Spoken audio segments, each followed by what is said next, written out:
ಇವನಾರವ ಇವನಾರವ ಇವನಾರವನೆಂದೆನಿಸದಿರಯ್ಯ, ಇವ ನಮ್ಮವ ಇವ ನಮ್ಮವ ಇವ ನಮ್ಮವನೆಂದೆನಿಸಯ್ಯ. ಕೂಡಲ ಸಂಗಮ ದೇವ ನಿಮ್ಮ ಮನೆಯ ಮಗನೆಂದೆನಿಸಯ್ಯ. ಕೂಡಲ ಸಂಗಮ ದೇವ ನಿಮ್ಮ ಮನೆಯ ಮಗಳೆಂದೆನಿಸಯ್ಯ. ಬಸವಣ್ಣವರು ಎಲ್ಲರೂ ನಾವು ಒಂದೇ, ಯಾವ ಜಾತಿ ಯಾವ ಧರ್ಮ ಯಾವ ಲಿಂಗ ಭೇದ ಇಲ್ಲ ಅಂತ ಹೇಳಿದರು. ಇವತ್ತು ಈ ಪ್ರತಿಭಟನಾ ಸಂಗಮ ಇದೆಯಲ್ಲ, ಅದಕ್ಕೆ ಸಾಕ್ಷಿಯಾಗಿದೆ. ಇಲ್ಲಿ ಯಾವ ಧರ್ಮ ಯಾವ ಜಾತಿ ಮೇಲು ಕೀಳು ಯಾವ ಭಾಷೆ ಭೇದ ಇಲ್ಲದೆ ನಾವಿಲ್ಲಿ ಪ್ರತಿಭಟನೆಯಲ್ಲಿ ಸೇರಿದ್ದೀವಿ. ನಿಮ್ಮೆಲ್ಲರಿಗೂ ಕೂಡ ಸಂಯುಕ್ತ ಹೋರಾಟ ಕರ್ನಾಟಕದ ಪರವಾಗಿ ಹೃತ್ಪೂರ್ವಕವಾದಂಥ ಅಭಿನಂದನೆಗಳನ್ನು ನಾನು ಸಲ್ಲಿಸ್ತಾ ಇದ್ದೇನೆ. ಬಂಧುಗಳೇ, ದೊಡ್ಡ ಪ್ರಮಾಣದಲ್ಲಿ ಭೂಸ್ವಾಧೀನಕ್ಕೆ ಒಳಗಾಗಿರ್ತಕ್ಕಂಥ ಬೆಂಗಳೂರು ನಗರ ಜಿಲ್ಲೆಯ ನಮ್ಮ ರೈತ ಬಂಧುಗಳು ತುಂಬ ಆತಂಕದಿಂದ ಏನನ್ನಾದರೂ ಪಡ್ಕೊಂಡು ಹೋಗಬೇಕು ಅನ್ನುವಂಥ ಹಿನ್ನೆಲೆಯಿಂದ ಇಲ್ಲಿ ಬಂದಿರತಕ್ಕಂಥದ್ದು ನಾವು ನೋಡ್ತಾ ಇದ್ದೀವಿ. ಅದು ಬಿಡದಿಯವರು ಇರ್ಬೋದು ಅಥವಾ ಸರ್ಜಾಪುರ ಏರಿಯಾದ ನಮ್ಮ ರೈತ ಬಂಧುಗಳಿರ್ಬೋದು, ಎಲ್ಲರೂ ಬಂದಿದ್ದಾರೆ. ಈ ಬಲವಂತದ ಭೂಸ್ವಾಧೀನದ ದೌರ್ಜನ್ಯಕ್ಕೆ ಒಳಗಾದಂಥವರು. ಸರ್ಕಾರ ಇವತ್ತು ಹೇಳ್ತಾ ಇದೆ ನಾವು ಯಾರನ್ನೂ ಬಲವಂತವಾಗಿ ಸ್ವಾಧೀನ ಮಾಡೋದಿಲ್ಲ ಅಂತ. ನಾವೇನು ನೋಡ್ತಾ ಇದ್ದೀವಿ ಬಿಡದಿ ಏರಿಯಾದಲ್ಲಿ ಅಥವಾ ರಾಮನಗರ ಏರಿಯಾದಲ್ಲಿ ಏನು ನೋಡ್ತಾ ಇದ್ದೀವಿ ಅಂತ ಹೇಳಿದ್ರೆ, KIDB ಅವರು ಅಂತಿಮ ಅಧಿಸೂಚನೆ ಹೊರಡಿಸೋದಕ್ಕಿಂತ ಮುಂಚೆನೇ ಭೂಸ್ವಾಧೀನ ಮಾಡುವಂಥ ಕೆಲಸಕ್ಕೆ ಕೈ ಹಾಕ್ತಾ ಇದ್ದಾರೆ. DC ಗಳಿಗೆ ಯಾವ ಕಾನೂನು ಕಾಯ್ದೆ ಕೂಡ ಇಲ್ಲದೆ ಇರತಕ್ಕಂಥದ್ದನ್ನು ನಾವು ನೋಡ್ತಾ ಇದ್ದೀವಿ. ಸೊ ಈ ರೀತಿಯಲ್ಲಿ ಇವತ್ತು ಬಲವಂತದ ಭೂಸ್ವಾಧೀನಕ್ಕೆ ಕೈ ಹಾಕ್ತಾ ಇದ್ದಾರೆ, ಸುಳ್ಳು ಹೇಳ್ತಾ ಇದ್ದಾರೆ ಈ ಸರ್ಕಾರಗಳು. ನಾವು ಕೈಗಾರಿಕೆಗಳನ್ನು ಸ್ಥಾಪನೆ ಮಾಡೋದಕ್ಕೋಸ್ಕರ, ನಿಮ್ಮ ಮಕ್ಕಳಿಗೆ ಉದ್ಯೋಗ ಕೊಡೋದಕ್ಕೋಸ್ಕರ ನಾವು ಸ್ವಾಧೀನ ಮಾಡ್ತಾ ಇದ್ದೀವಿ ಅಂತೇಳಿ ಅವರು ಹೇಳ್ತಾ ಇದ್ದಾರೆ. ನಾವು ನೋಡ್ತಾ ಇದ್ದೀವಿ ಬಳ್ಳಾರಿ ಜಿಲ್ಲೆಯಲ್ಲಿ 2008ರಲ್ಲಿ ಸ್ವಾಧೀನ ಮಾಡಿರ್ತಕ್ಕಂಥ 13,000 ಎಕರೆ 2025 ಕೂಡ ಆದರೂ ಕೂಡ ಒಂದು ಸಣ್ಣ ತಂತಿ ಬೇಲಿ ಕೂಡ ಹಾಕ್ಕೊಂಡಿಲ್ಲ ಅವರು. ಅಲ್ಲಿ ಯಾವ ಕೈಗಾರಿಕೆಗಳನ್ನು ಬರದೇ ಇರತಕ್ಕಂಥದ್ದು ನಾವು ನೋಡ್ತಾ ಇದ್ದೀವಿ. ಸುಳ್ಳು ಹೇಳ್ತಾ ಇದ್ದಾರೆ. ಅದೇ ಸಂದರ್ಭದಲ್ಲಿ ಉದ್ಯೋಗ ಕೊಡ್ತೀವಿ ಅಂತ ಅವ್ರು ಹೇಳ್ತಾ ಇದ್ದಾರಲ್ಲ, ನಿಮ್ಮ ಮಕ್ಕಳಿಗೆ ಉದ್ಯೋಗ ಅಲ್ಲಿ ಸಿಗಲಿಲ್ಲ.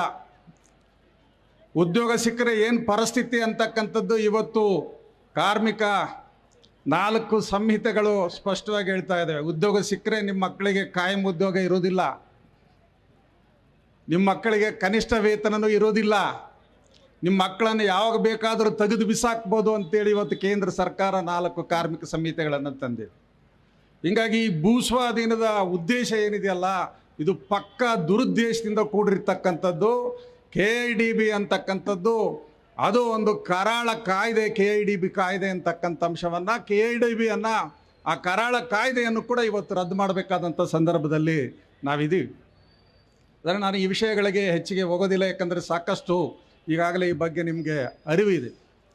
ಆದರೆ ಒಂದು ಅಂಶವನ್ನು ನಿಮ್ಮ ಜೊತೆಯಲ್ಲಿ ಹಂಚಿಕೊಳ್ಳಿಕ್ಕೆ ನಾನು ಬಯಸ್ತಾ ಇದ್ದೀನಿ ಬಂಧುಗಳೇ. ಅದು ಏನು ಅಂತ ಹೇಳಿದ್ರೆ, ಯಾಕೆ ಕೇಂದ್ರ ಸರ್ಕಾರ ಮತ್ತು ರಾಜ್ಯ ಸರ್ಕಾರಗಳು ದೇಶದಾದ್ಯಂತ ಈ ಪ್ರಮಾಣದಲ್ಲಿ ರೈತರು ಕಾರ್ಮಿಕರು ಎಲ್ಲ ದುಡಿಯುವಂಥ ಜನ ವಿರೋಧ ಮಾಡಿದರೂ ಕೂಡ ಈ ರೀತಿಯಲ್ಲಿ ಕಾರ್ಪೊರೇಟ್ ಸಂಸ್ಥೆಗಳಿಗೆ ಲೂಟಿ ಮಾಡೋದಕ್ಕೆ ಅವಕಾಶವನ್ನು ಮಾಡಿಕೊಡ್ತಾ ಇದ್ದಾರೆ ಅಂತಕ್ಕಂಥ ಅಂಶದ ಬಗ್ಗೆ ನಾವಿವತ್ತು ಚರ್ಚೆ ಮಾಡಬೇಕಾಗಿದೆ ಬಂಧುಗಳೇ. ಇವತ್ತು ಕಳ್ಳರು ಸುಳ್ಳರು ಅಧಿಕಾರ ನಡೆಸ್ತಾ ಇದ್ದಾರೆ. ಒಂದು ಕಡೆ ಕಾರ್ಪೊರೇಟ್ ಸಂಸ್ಥೆಗಳು ಇಡೀ ದೇಶದ ಎಲ್ಲ ಸಂಪತ್ತನ್ನು ಲೂಟಿ ಮಾಡಬೇಕು ಅಂತೇಳಿ ಬಯಸ್ತಾ ಇದ್ದಾರೆ. ಅವರ ಲೂಟಿಯನ್ನು ಇವತ್ತು ಸಮರ್ಥನೆ ಮಾಡ್ತಕ್ಕಂಥ ಹಿಂದುತ್ವವಾದಿ ಸುಳ್ಳುಗಾರರು ಕೂಡ ಅವ್ರ ಜೊತೆಯಲ್ಲಿ ಕೈ ಜೋಡಿಸಿದ್ದಾರೆ ಅಂತಕ್ಕಂಥ ಅಂಶವನ್ನು ಕೂಡ ನಾವು ಗಮನಿಸಬೇಕು. ಇದು ಭಾಳ ದೊಡ್ಡ ಅಪಾಯ. ಅವ್ರು ಹೇಳ್ತಾ ಇದ್ದಾರೆ, ನೀವು ಹೋರಾಟ ಮಾಡೋರು 8 ಜನ ಇದ್ದೀರಿ, ಕರ್ನಾಟಕದಲ್ಲಿ ಹಬ್ಬಬ್ಬ ಅಂದರೆ ಒಂದು 3-4 ಲಕ್ಷ ಜನ ಸಿಕ್ಕೋರು, ನಿಮ್ಮನ್ನು ಅರೆಸ್ಟ್ ಮಾಡಿ ಬಿಸಾಕ್ಬೋದು, ನಿಮ್ಮ ಹೋರಾಟ ಮಾಡೋಕ್ಕೆ ಅವಕಾಶ ಕೊಡಲಾರ್ದಂಥ ಕಾಯ್ದೆಗಳನ್ನು ತಂದು ಇಡ್ಬೋದು. ಆದರೆ ಕರ್ನಾಟಕದಲ್ಲಿರ್ತಕ್ಕಂಥ 7 ಕೋಟಿ ಜನಸಂಖ್ಯೆಯಲ್ಲಿ ಸುಮಾರು 6 ಕೋಟಿ ಜನ ನಮ್ಮ ಜೊತೆಯಲ್ಲಿದ್ದಾರೆ. ಜಾತಿಯ ಆಧಾರದಲ್ಲಿ ಧರ್ಮದ ಆಧಾರದಲ್ಲಿ ಅವರು ನಮ್ಮ ಜೊತೆಯಲ್ಲಿದ್ದಾರೆ. ನಮ್ಮ ಅಧಿಕಾರವನ್ನು ಇಳಿಸೋದಕ್ಕೆ ನಿಮ್ಮ ಕೈಲಿ ಸಾಧ್ಯ ಆಗೋದಿಲ್ಲ. ಎಲ್ಲಿವರೆಗೆ ನಾವು ಅಧಿಕಾರದಲ್ಲಿ ಇರ್ತೀವೋ ಅಲ್ಲಿವರೆಗೆ ಈ ಲೂಟಿಕೋರ ಕಾರ್ಪೊರೇಟ್ ಸಂಸ್ಥೆಗಳ ಪರವಾಗಿ ಕೆಲಸ ಮಾಡ್ತೀವಿ ಅಂತೇಳಿ ಅಧಿಕಾರದಲ್ಲಿರ್ತಕ್ಕಂಥವ್ರು ಹೇಳ್ತಾ ಇದ್ದಾರೆ. ಬರೀ ಹೋರಾಟವನ್ನು ಬಗ್ಗು ಬಡಿಯೋದು ಮಾತ್ರ ಅಲ್ಲ, ಈ ದೇಶದ ಮೇಲೆ ಸರ್ವಾಧಿಕಾರವನ್ನು ಹೇರೋದಕ್ಕೆ ಇವತ್ತು ನಾವು ಹೆಜ್ಜೆ ಇಡ್ತಾ ಇದ್ದೀವಿ ಅಂತಕ್ಕಂಥ ಸಂದೇಶವನ್ನು ಕೇಂದ್ರ ಸರ್ಕಾರ ಕಳೆದ ಪಾರ್ಲಿಮೆಂಟ್ ಚುನಾವಣೆ ಸಂದರ್ಭದಲ್ಲೇ ಕೊಟ್ಟಿರ್ತಕ್ಕಂಥದ್ದು ನಾವು ನೋಡ್ತಾ ಇದ್ದೀವಿ. BJP NDA ಸರ್ಕಾರ ಇವತ್ತೇನು ಕೇಳ್ತಾ ಇದೆ, ನಮಗೆ 400 ಸ್ಥಾನಗಳು ಬೇಕು ಅಂತ. ಅರೆ 544 MP ಸ್ಥಾನಗಳು ಇರ್ತಕ್ಕಂಥ ಕೇಂದ್ರದಲ್ಲಿ 273 274 ಸ್ಥಾನಗಳು ಬಂದರೆ ಸರ್ಕಾರ ರಚನೆ ಮಾಡ್ಬೋದು. ಆದರೆ ಇವರು 400 ಸ್ಥಾನಗಳನ್ನು ಕೇಳ್ತಾ ಇದ್ದಾರೆ. ಯಾಕೆ ಅಂತ ಹೇಳಿದರೆ, ಇವತ್ತು ಸಂವಿಧಾನವನ್ನು ಬದಲಾವಣೆ ಮಾಡಬೇಕು, ಪ್ರಜಾಪ್ರಭುತ್ವವನ್ನು ನಾಶ ಮಾಡಬೇಕು, ಈ ದೇಶದ ಮೇಲೆ ಕಾರ್ಪೊರೇಟ್ ಸಂಸ್ಥೆಗಳ ಲೂಟಿಕೋರ ಸರ್ವಾಧಿಕಾರವನ್ನು ಹೇರಬೇಕು. ಈ ದೇಶದ ಜನ ಅದರ ವಿರುದ್ಧ ಧ್ವನಿ ಎತ್ತಲಾರದಂಗೆ ಅವರ ಧ್ವನಿಯನ್ನು ಅಡಗಿಸೋದಕ್ಕೆ ಬೇಕಾದಂಥ ರೀತಿಯ ಹಿಂದುತ್ವವಾದಿ ರಾಜ್ಯವನ್ನು ನಿರ್ಮಾಣ ಮಾಡಬೇಕು ಅನ್ನುವಂಥ ಕುತಂತ್ರವನ್ನು ಅವರು ನಡೆಸ್ತಾ ಇದ್ದಾರೆ. ಅದೇ ಕಾರಣದಿಂದ ಇವತ್ತು ನಮ್ಮ ಹೋರಾಟಕ್ಕೆ ಕೇಂದ್ರ ಸರ್ಕಾರನೂ ಬೆಂಬಲ ಕೊಡ್ತಾ ಇಲ್ಲ, ರಾಜ್ಯ ಸರ್ಕಾರನೂ ಬೆಂಬಲ ಕೊಡದೇ ಇರತಕ್ಕಂಥದ್ದನ್ನು ನಾವು ನೋಡ್ತಾ ಇದ್ದೀವಿ. ಸೊ ಈ ಕಾರಣದಿಂದಲೇ ಇವತ್ತು ಜನತೆಯನ್ನು ನಾವು ಒಡೆದಾಳ್ಬೋದು, ಧರ್ಮದ ಆಧಾರದಲ್ಲಿ ಒಡೆದಾಕ್ಬೋದು, ಜಾತಿಯ ಆಧಾರದಲ್ಲಿ ಒಡೆದಾಕ್ಬೋದು, ಪುರುಷರು ಮತ್ತು ಮಹಿಳೆಯರನ್ನುವಂಥ ಭೇದದ ಆಧಾರದಲ್ಲಿ ಒಡೆದಾಕ್ಬೋದು. ಮಾತ್ರ ಅಲ್ಲ, ಸರ್ವಾಧಿಕಾರವನ್ನು ಹೇರೋದ್ರ ಮೂಲಕ ಇವರನ್ನು ಬಗ್ಗಿಸಬಹುದು ಅಂತೇಳಿ ಆ ಒಂದು ದುರುದ್ದೇಶದಿಂದ ಇವತ್ತು ನಮ್ಮ ಹೋರಾಟಗಳಿಗೆ ಮನ್ನಣೆ ಸಿಗ್ತಾ ಇಲ್ಲ ಅಂತಕ್ಕಂಥ ಅಂಶವನ್ನು ನಾವು ಗಮನಿಸಬೇಕು. ಇವತ್ತು ನಾವು ಕಾರ್ಪೊರೇಟ್ ಸಂಸ್ಥೆಗಳಿಗೆ ವಹಿಸ್ಕೊಡ್ತಕ್ಕಂಥ ಕೃಷಿಯನ್ನು ನಾವು ಕಾಪಾಡ್ಕೋಬೇಕಾಗಿದೆ, ನಮ್ಮ ಜಮೀನುಗಳ ಹಕ್ಕನ್ನು ನಾವು ಉಳಿಸ್ಕೋಬೇಕಾಗಿದೆ, ನಮ್ಮ ಕೃಷಿಯನ್ನು ಉಳಿಸ್ಕೋಬೇಕಾಗುತ್ತೆ. ಕಳೆದ 1945 ನಮ್ಮ ದೇಶಕ್ಕೆ ಸ್ವಾತಂತ್ರ್ಯ ಬಂದ ನಂತರ ಏನೇನೆಲ್ಲ ಇವತ್ತು ಜನಪರವಾದಂಥ ಕಾಯ್ದೆಗಳನ್ನು, ಪ್ರಜಾಪ್ರಭುತ್ವವನ್ನು ಉಳಿಸ್ಕೊಳ್ಳುವಂಥ ಒತ್ತಡದಲ್ಲಿ ನಾವಿದ್ದೀವಿ ಅಂತಕ್ಕಂಥ ಅಂಶವನ್ನು ನಾವು ಗಮನಿಸಬೇಕು. ಆದ್ದರಿಂದ ಇವತ್ತು ರೈತ ಕಾರ್ಮಿಕರು ಜಾಗೃತಿಯನ್ನು ಪಡ್ಕೋಬೇಕಾಗಿದೆ. ಒಂದು ಕಡೆ ನಮ್ಮ ಭೂಮಿ, ನಮ್ಮ ಉದ್ಯೋಗ, ನಮ್ಮ ಉದ್ಯೋಗದ ಭದ್ರತೆ, ಕನಿಷ್ಠ ವೇತನ, ಕೃಷಿಯನ್ನು ಉಳಿಸ್ಕೊಳ್ಳುವಂಥ ಹೋರಾಟದ ಜೊತೆಯಲ್ಲಿಯೇ ಇವತ್ತು ಜಾತಿ, ಧಾರ್ಮಿಕ ಹೆಸರಿನಲ್ಲಿ ಒಡೆದಾಳುವಂಥ ನೀತಿಯ ವಿರುದ್ಧ ಕೂಡ ಹೋರಾಟವನ್ನು ನಾವು ಜೊತೆಯಲ್ಲಿ ಸಾಗಬೇಕಾಗಿದೆ. ಅದು ಮಾತ್ರ ಅಲ್ಲ, ಇವತ್ತು ಸರ್ವಾಧಿಕಾರವನ್ನು ಹೇರೋದಕ್ಕೆ ಏನೆಲ್ಲ ಕುತಂತ್ರವನ್ನು ಮಾಡಲಾಗ್ತಾ ಇದೆ, ಈ ಕಳ್ಳರು ಸುಳ್ಳರು ಸೇರಿಕೊಂಡು ಅನ್ನೋಂಥದ್ದನ್ನು ಕೂಡ ಇವತ್ತು ನಾವು ಅರ್ಥ ಮಾಡ್ಕೊಳ್ಬೇಕಾಗಿದೆ. ರಾಜಕೀಯ ಜಾಗೃತಿಯನ್ನು ಪಡ್ಕೊಳ್ಬೇಕಾಗಿದೆ. ಈ ರಾಜಕೀಯ ಜಾಗೃತಿಯನ್ನು ಪಡ್ಕೊಳ್ಳದೇನೆ ಇವತ್ತು ನಮ್ಮ ಭೂಮಿಗಳನ್ನು, ನಮ್ಮ ಆಸ್ತಿಗಳನ್ನು, ನಮ್ಮ ಬದುಕನ್ನು, ನಮ್ಮ ಉದ್ಯೋಗವನ್ನು ಉಳಿಸ್ಕೊಳ್ಳಾರ್ದಂಥ ಸ್ಥಿತಿಯಲ್ಲಿ ನಾವಿದ್ದೀವಿ ಅಂತಕ್ಕಂಥ ಅಂಶವನ್ನು ನಾವು ಗಮನಕ್ಕೆ ತೆಗೆದುಕೊಳ್ಬೇಕು ಅಂತೇಳಿ ನಾನು ವಿನಂತಿ ಮಾಡ್ತಾ ಇದ್ದೀನಿ. ಆದ್ದರಿಂದ ಬಂಧುಗಳೇ, ಇವತ್ತು ಕಾರ್ಪೊರೇಟ್ ಸಂಸ್ಥೆಗಳಿಗೆ ಕೃಷಿಯನ್ನು ಕೊಡೋದು ಮಾತ್ರ ಅಲ್ಲ, ಕಾರ್ಪೊರೇಟ್ ಸಂಸ್ಥೆಗಳಿಗೆ ಕೈಗಾರಿಕೆ ಸ್ಥಾಪನೆ ಮಾಡ್ತೀವಿ ಅನ್ನುವಂಥ ಹೆಸರಿನಲ್ಲಿ ಭಾಳ ದೊಡ್ಡ ರೀತಿಯ ಅಕ್ರಮವಾದಂಥ ಭೂಸ್ವಾಧೀನವನ್ನು ಮಾಡೋದಕ್ಕೆ ಹೊರಟಿದ್ದಾರೆ. ಕರ್ನಾಟಕ ಸರ್ಕಾರ ಬೆಂಗಳೂರು ಸುತ್ತಮುತ್ತ 250 ಕಿಲೋಮೀಟರು ಇವತ್ತು ಭೂಸ್ವಾಧೀನವನ್ನು ಬಲವಂತವಾಗಿ ಮಾಡೋದಕ್ಕೆ ತೀರ್ಮಾನ ಮಾಡಿರ್ತಕ್ಕಂಥದ್ದನ್ನು ಕೂಡ ನಾವು ನೋಡ್ತಾ ಇದ್ದೀವಿ. ಸೊ ಆದ್ದರಿಂದ ಮುಂಬರುವಂಥ ದಿನಗಳಲ್ಲಿ ನಮ್ಮ ಭೂಮಿ, ನಮ್ಮ ಬದುಕು, ನಮ್ಮ ಆಸ್ತಿಗಳನ್ನು ಅಷ್ಟೇ ಮುಂದೆ ಇಟ್ಕೊಂಡು ಹೋರಾಟ ಮಾಡಿ ಗೆಲ್ಲೋದಕ್ಕೆ ಆಗೋದಿಲ್ಲ. ಇವರಿಗೆ ರಾಜಕೀಯವಾದಂಥ ಹೊಡೆತ ಕೊಡಲಿಕ್ಕೆ ನಮಗೆ ಸಾಧ್ಯ ಆಗಬೇಕು, ರಾಜಕೀಯ ಜಾಗೃತಿಯನ್ನು ಪಡ್ಕೊಳ್ಳಿಕ್ಕೆ ಸಾಧ್ಯ ಆಗಬೇಕು. ಜಾತಿ ವಿಷವನ್ನು ನಮ್ಮ ತಲೆಯಲ್ಲಿ ತುಂಬಿ ಜಾತಿ ಸಂಘಗಳ ಮೂಲಕ ನಮ್ಮನ್ನು ಹೊಡಿಲಿಕ್ಕೆ ಪ್ರಯತ್ನ ಮಾಡ್ತಾ ಇದ್ದಾರೆ. ಅದನ್ನು ಮೀರೋದಕ್ಕೆ ನಮಗೆ ಸಾಧ್ಯ ಆಗಬೇಕು, ಅದನ್ನು ಮೀರೋದಕ್ಕೆ ಸಾಧ್ಯ ಆಗಬೇಕು.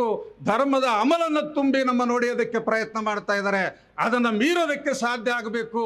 ಹಳ್ಳಿಗಳಲ್ಲಿ, ನಗರದ ವಾರ್ಡ್ಗಳಲ್ಲಿ ಈ ಜಾಗೃತಿಯನ್ನು ಮೂಡಿಸೋದ್ರ ಮೂಲಕ ಮಾತ್ರವೇ ಇವತ್ತು ಈ ಕಾರ್ಪೊರೇಟ್ ಸಂಸ್ಥೆಗಳ ಲೂಟಿಯಿಂದ ನಾವು ತಪ್ಪಿಸ್ಕೊಳ್ಳಿಕ್ಕೆ ಸಾಧ್ಯತೆ ಇದೆ. ಅಥವಾ ಹಿಂದುತ್ವವಾದಿಗಳ ಒಂದು ಸರ್ವಾಧಿಕಾರದಿಂದ ಇವತ್ತು ಈ ದೇಶವನ್ನು ರಕ್ಷಣೆ ಮಾಡ್ಕೊಳ್ಳಿಕ್ಕೆ ಸಾಧ್ಯತೆ ಇದೆ. ನಮ್ಮ ಎಲ್ಲ ಬದುಕಿನ ಮೇಲೆ ಇವತ್ತು ಅವರು ದಾಳಿ ಮಾಡ್ತಾ ಇದ್ದಾರೆ. ದಾಳಿ ಮಾಡ್ತಾ ಇರೋದು ರೈತರು, ಕೂಲಿಕಾರರು, ಕಾರ್ಮಿಕರ ಮೇಲೆ ಮಾತ್ರ ಅಲ್ಲ, ಈ ದೇಶದ ಸ್ವಾತಂತ್ರ್ಯ ಸ್ವಾವಲಂಬನೆಯ ಮೇಲೆ ಇವತ್ತು ನಾವು ಅಧಿಕಾರ ಕೊಟ್ಟಂಥವರು ದಾಳಿ ಮಾಡ್ತಾ ಇದ್ದಾರೆ. ನಾವು ಓಟ್ ಕೊಟ್ಟಿದ್ದೀವಿ ಮಾತ್ರ ಅಲ್ಲ, ಓಟ್ ಕೊಟ್ಟು ಅಧಿಕಾರ ಕೊಟ್ಟಿದ್ದೀವಿ ಮಾತ್ರ ಅಲ್ಲ, ಪ್ರತಿಯೊಂದು ಕುಟುಂಬದಿಂದ ಪ್ರತಿ ವರ್ಷ ಇವತ್ತು 40,000 50,000 ಅವರುಗಳಿಗೆ ನಾವು ದೊಡ್ಡ ಪ್ರಮಾಣದಲ್ಲಿ ತೆರಿಗೆ ಹಣವನ್ನು ಕೂಡ ಕೊಟ್ಟಿದ್ದೀವಿ. ಅಧಿಕಾರ ಕೊಡೋದು ಅಂತ ಹೇಳಿದರೆ ಬರೀ ಮಂತ್ರಿಗಳನ್ನು ಮಾಡೋದು ಅಂತ ಅಲ್ಲ, ಅಧಿಕಾರ ಕೊಡೋದ್ರ ಮೂಲಕ ಕರ್ನಾಟಕದ ಭೂಮಿಯ ಮೇಲೆ ಅವರಿಗೆ ಅಧಿಕಾರವನ್ನು ಕೊಟ್ಟಿದ್ವಿ, ಕರ್ನಾಟಕದ ನೀರಿನ ಮೇಲೆ ಅಧಿಕಾರ ಕೊಟ್ಟಿದ್ವಿ, ಕರ್ನಾಟಕದ ಆಕಾಶದ ಮೇಲೆ ಅಧಿಕಾರವನ್ನು ಕೊಟ್ಟಿದ್ವಿ, ಎಲ್ಲ ಸಂಪನ್ಮೂಲಗಳ ಮೇಲೆ ಅಧಿಕಾರ ಕೊಟ್ಟಿದ್ವಿ. ಆ ಅಧಿಕಾರ ಮತ್ತು ನಾವು ಕೊಟ್ಟಂಥ ಹಣವನ್ನು ಬಳಸ್ಕೊಂಡು ಕಾರ್ಪೊರೇಟ್ ಲೂಟಿಕೋರರ ಪರವಾಗಿ ಇವತ್ತು ಕೆಲಸ ಮಾಡ್ತಾ ಇದ್ದಾರೆ. ಅದೇ ರೀತಿಯಲ್ಲಿ ಇವತ್ತು ದೇಶವನ್ನು ವಿಭಜನೆ ಮಾಡಿ ಆಳಲಿಕ್ಕೆ ಹೊರಟಿರ್ತಕ್ಕಂಥ, ದೇಶದ ಮೇಲೆ ಮತ್ತೊಮ್ಮೆ ಒಂದು ದೊಡ್ಡ ಜಾತಿಬದ್ಧ ಸಮಾಜವನ್ನು ಸ್ಥಾಪನೆ ಮಾಡೋದಕ್ಕೆ ಹೊರಟಿರ್ತಕ್ಕಂಥ ಹಿಂದುತ್ವವಾದಿಗಳಿಗೆ ಕುಮ್ಮಕ್ಕು ಕೊಡುವಂಥ ರೀತಿಯಲ್ಲಿ ಎರಡೂ ಸರ್ಕಾರಗಳು ಕೆಲಸ ಮಾಡ್ತಾ ಇದ್ದಾವೆ. ಈ ಎಚ್ಚರವನ್ನು ನಾವು ಪಡ್ಕೋಬೇಕಾಗಿದೆ. ಇದರ ವಿರುದ್ಧ ಒಂದು ಬಲವಾದಂಥ ಆಂದೋಲನವನ್ನು ಕಟ್ಕೋಬೇಕಾಗಿದೆ. ನಮ್ಮ ಭೂಮಿ ಉಳಿಸ್ಕೋಬೇಕು, ನಮ್ಮ ಉದ್ಯೋಗ ಉಳಿಸ್ಕೋಬೇಕು, ನಾವು ಕನಿಷ್ಠ ವೇತನಕ್ಕಾಗಿ ಹೋರಾಟ ಮಾಡಬೇಕು, ಪ್ರಜಾಪ್ರಭುತ್ವ ಹಕ್ಕುಗಳನ್ನು ಉಳಿಸ್ಕೋಬೇಕು. ಅದೇ ಸಂದರ್ಭದಲ್ಲಿ ಸರ್ವಾಧಿಕಾರದ ವಿರುದ್ಧ, ಅದರ ಅಪಾಯದ ವಿರುದ್ಧ ಕೂಡ ದೊಡ್ಡ ಧ್ವನಿ ಎತ್ತಿ ಹೋರಾಟ ಮಾಡೋದ್ರ ಮೂಲಕ ಮಾತ್ರ ಈ ದೇಶದ ಸ್ವಾತಂತ್ರ್ಯ ಸ್ವಾವಲಂಬನೆಯನ್ನು ಉಳಿಸ್ಕೊಳ್ಳಿಕ್ಕೆ ಸಾಧ್ಯ ಆಗುತ್ತೆ. ಆ ಮೂಲಕ ಮಾತ್ರವೇ ನಾವು ಕಾರ್ಪೊರೇಟ್ ವಿರೋಧಿಯಾದಂಥ ನಮ್ಮ ಪರವಾದಂಥ ಕೃಷಿಯನ್ನು ಉಳ್ಕೊಳ್ಳಿಕ್ಕೆ ಸಾಧ್ಯ ಆಗುತ್ತೆ, ಕಾರ್ಮಿಕ ಹಕ್ಕುಗಳನ್ನು ಉಳಿಸ್ಕೊಳ್ಳಿಕ್ಕೆ ಸಾಧ್ಯ ಆಗುತ್ತೆ. ಇದನ್ನು ಭೇದ ಮಾಡಿ ನೋಡಿದ್ರೆ ಖಂಡಿತ ನಾವು ಯಶಸ್ವಿ ಆಗಲ್ಲ. ಆ ದಿಕ್ಕಿನಲ್ಲಿ ಮುಂದಿನ ದಿನಗಳಲ್ಲಿ ಸಂಯುಕ್ತ ಹೋರಾಟ ಕರ್ನಾಟಕ ಒಂದು ದಿಟ್ಟವಾದಂಥ ತೀರ್ಮಾನವನ್ನು ತೆಗೆದುಕೊಳ್ಳುತ್ತೆ. ಇದನ್ನು ನೀವು ಇಡೀ ರಾಜ್ಯದಾದ್ಯಂತ ಬೆಂಬಲಿಸಬೇಕು ಅಂತೇಳಿ ನಾನು ವಿನಂತಿ ಮಾಡ್ತಾ ಇದ್ದೀನಿ.